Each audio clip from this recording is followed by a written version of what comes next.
I think it was writer Pat McCormick who did this line once. A lot of guys have appropriated the line in reference to Don Rickles. He said he called Don Rickles once, but Rickles was busy. He was out walking his rat. I don't know where it came from, but would you welcome Mr. Warmth, Don Rickles.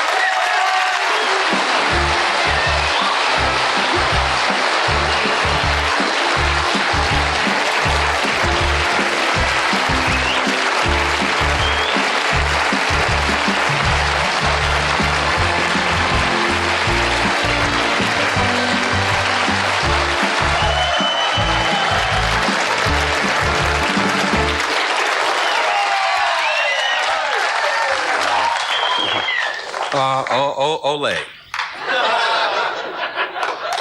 John, these kind of nights, as Burt has said, and Buddy has said, and Ed talked to you briefly, with accolades of, like 11 years, and it makes my starting on the Tonight Show with you. Yeah. It's like everybody's back there saying, gee, you got to do good, and you got to wish Johnny luck, and what have you, which we all do, But I, observing in the back, say from the bottom of my heart, Johnny, you're a very wealthy man. Remember what happened last time you said that? I know that, but yes. I don't mean it in that sense. The good Lord has blessed you and your family and your lovely wife. And thank you so much, Burt. Burt is lonely.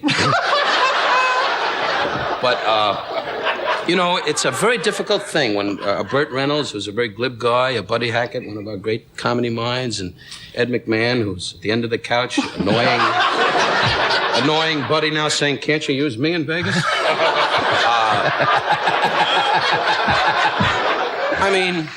Ed knows and I know, Johnny. Yes. You don't have a friend. You have me, John, because I still feel you're hot in the business. My career has come a long way. I am 47 years of age. You're 48, I believe. No, I'm 47. You're 47. We're the same age. We're the same age. Wonderful. So when the good Lord, when we were both born and we came from our mother's God, looked down and said, make him rich and make him struggle. And it turned out that way. I'll be off in a minute, Burt, and then you can show this outfit. But I like Burt. The first, when you were away... Don't you like me? Huh? Honestly? Yes. No. I see. No, I adore you. I know that. You gave me an opportunity. You even had a little party the other night, I must say. In fairness to Buddy and Ed and Burt, he had a party for your anniversary. Well, it wasn't really. It was just happened to fall on the same day. No, you were married a year to Joanna. That's right. Correct. Your lovely wife was not here tonight, unfortunately. She's in New York with her organ and monkey. Oh, don't go, oh. He's the first one that laughs. You should see his wife. She said to me tonight on the phone, when's Johnny coming home? No, that's a joke. Of course it is. His mother's in Nebraska going... Again, we struck out, Pop. But she's a lovely lady. Yes, she is. Johnny had a little party, Burt, and Buddy at Chasen's. I can't say that. Buddy was invited and he couldn't be there, and Burt wasn't in town. I couldn't make invited. it. You weren't invited? No, you were at the Dinah Shore cooking show. No, he goes out with Dinah Shore, who's a lovely lady. I know you know that. This isn't a test. I know you know that. Well, I read. Why are you talking to me like I don't know? Because you annoy me. That's why. But Burt, were you invited truthfully, Burt? No, he wasn't in town. He was not invited. Now, don't make a big thing. You said to me, why invite a cowboy dumbbell to one of my parties? Said this guy with the two-fisted karate baloney at the party. We don't need that. We're all lovers. And you danced. And Johnny, this is inside. For God's sakes, as Jack Benny would say. And Jack was at the party. Yes, he was. All the biggies. Freddie DeCordova. How do you say DeCordova. Huh? You kept mispronouncing it all night at the party. DeCordova. Wonderful. Look at how the crowd got excited. Look at that. Two guys in that row dropped their pants and fired a rocket. Which two guys? Where is that? The fellow sitting next to the black man up there, right? Yeah. Don't press, John.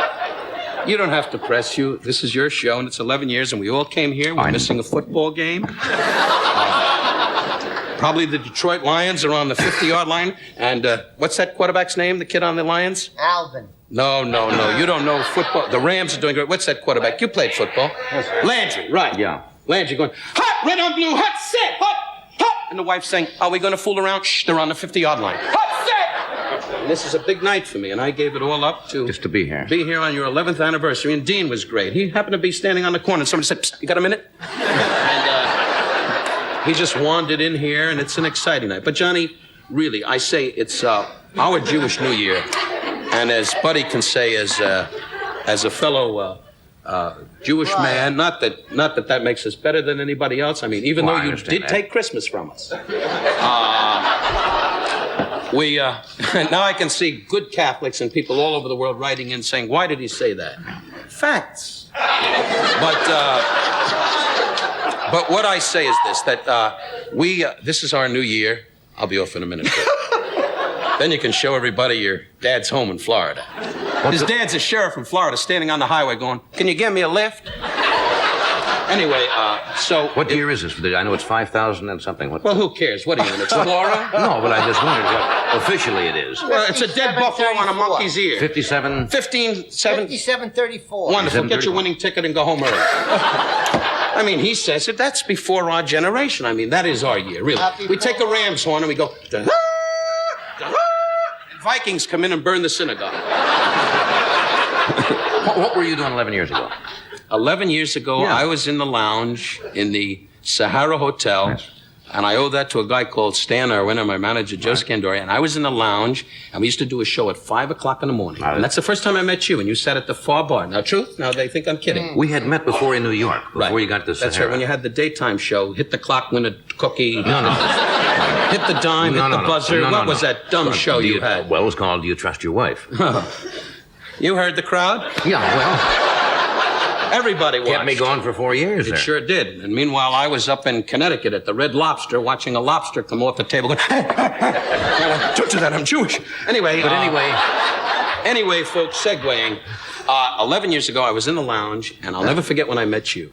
And you sat at the back lounge, and I got so nervous, as I am tonight. For the first time in the history of The Tonight Show, I say with honesty, I am nervous. Nervous, not in the sense of worrying about my security as a performer, but because it's like an anniversary, a special night. I'm being very sincere about this. And I must say to you, Johnny, on behalf of my family and myself and all your fans, and this sounds like, like we said in the Army, yes, I know. Making the nose go purple.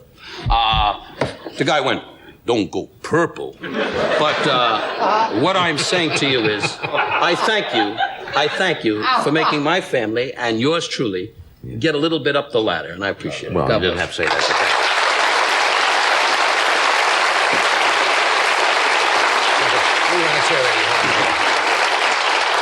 I want to tell you, one night he's working in the lounge in the Sahara.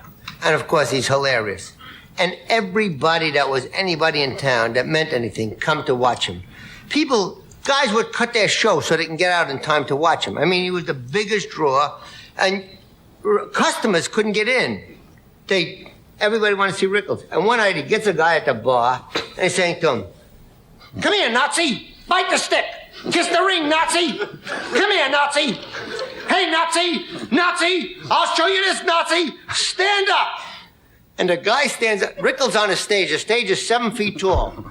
The guy stands up, and after he stands up, he's not on the stage. He's eye to eye with Rickles. And Rickles says to him, hey, you want to spit on a Jew?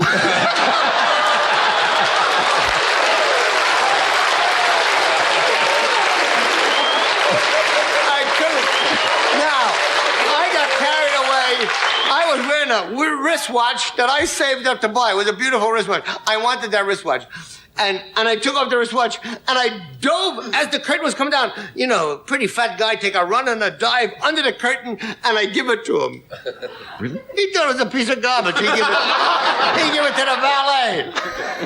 I was so thrilled with him, yeah. You did. Yeah. I remember sitting there at 5 o'clock in the morning sometimes of that last show after you'd done 4 already. You sit anyway. And I'll tell you, Burt came up with Merv Griffin up in... you remember him. And he's starting to do good now. Oh, all those guys do good, but this guy on his anniversary, we can only say this on the anniversary. We'll not say it again. You are, without question, 11 years, hey, You know, we all make jokes about you, and I'm the first one to sit in the green room and go, he's going to dumper, or he's doing good, or this or that, and I vote on you. But 11 years, I'll tell you, 11 years, get up in the morning, I look at the Lord, and I bless him for my good things. But I'll tell you, after 11 years, there is nobody better, there is nobody that can come near you, and I say with honesty, you've got it made, and God has blessed you with a lot of friends. Well, thank you.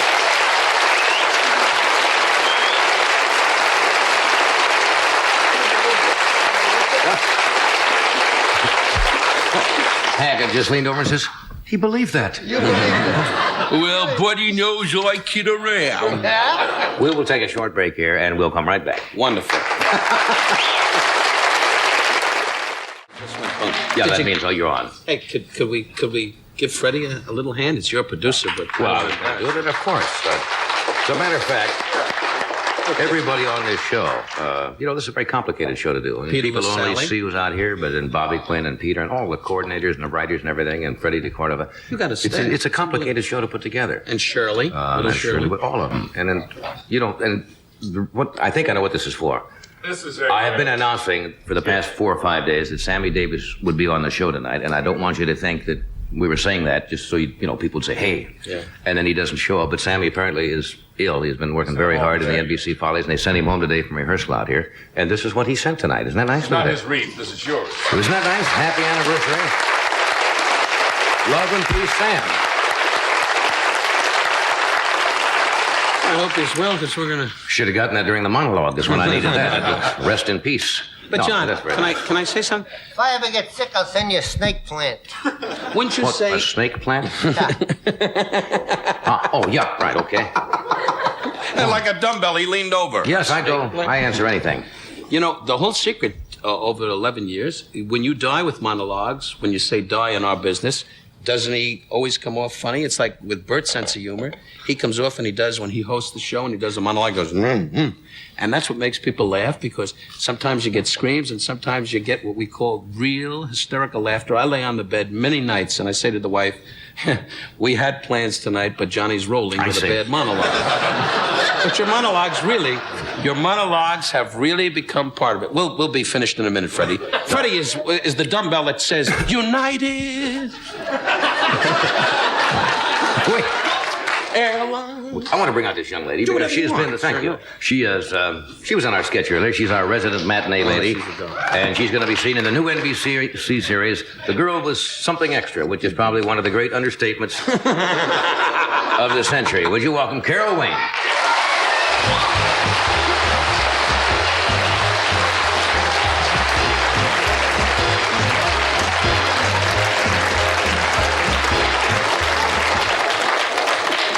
How are you?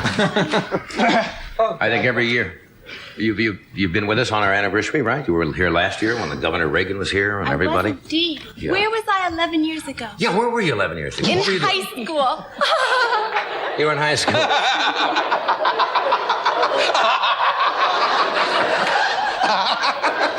That really puts it in perspective, you know? You were in high school. Yeah. You know when I started this show, and I always think about my oldest son, who is now through college and has been out of college for 2 years, was in the 7th grade, was entering junior high school. He's finished high school and had 4 years of college, and has been out 2 years. That's kind of, and you were in high school. You're old.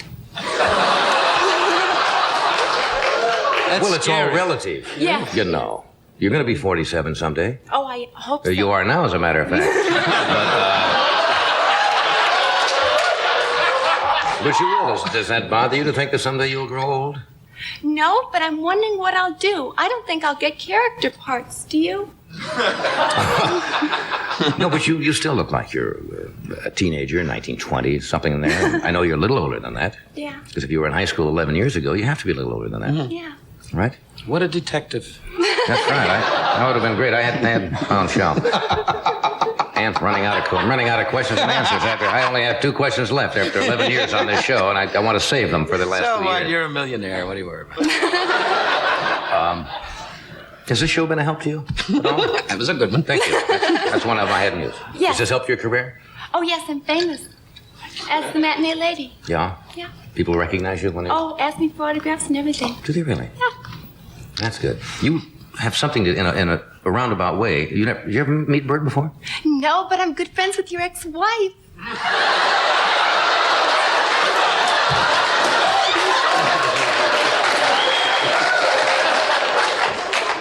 Well, the host blundered right in there, didn't he? I was just trying to get a little something going. I didn't know it was going to go in that direction. Also, my collection was in his movie part.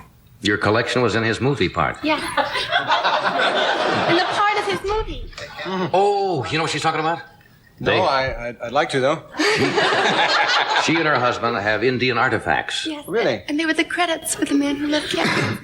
Oh, they were beautiful. Yeah. Yes. Then they're I gorgeous. handled your props. Yes.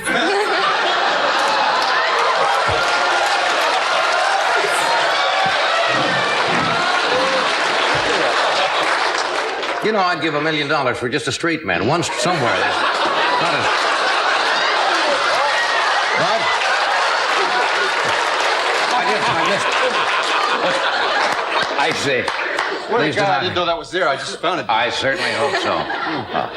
You were on the competing station the other day. Somebody told me, or some time ago, doing. Yes, I did the weather for Channel 7.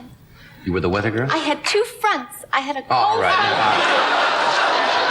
I bet you don't know graphically the difference. I don't know graphically between what? A cold front and a hot front. Well, The what's... hot front has little bumps on the thing, and the cold front has big points. You know about isobars and all that? No, but it was raining on my husband's ex-wife in New York. Well, the old clock on the wall has just fallen on the floor. No, really, I thank all of you for coming tonight. Hey, on on this, behalf of the guests, the can we... start of our Ed, 12th year. Burt, And, Congratulations. no, you don't. Thank you.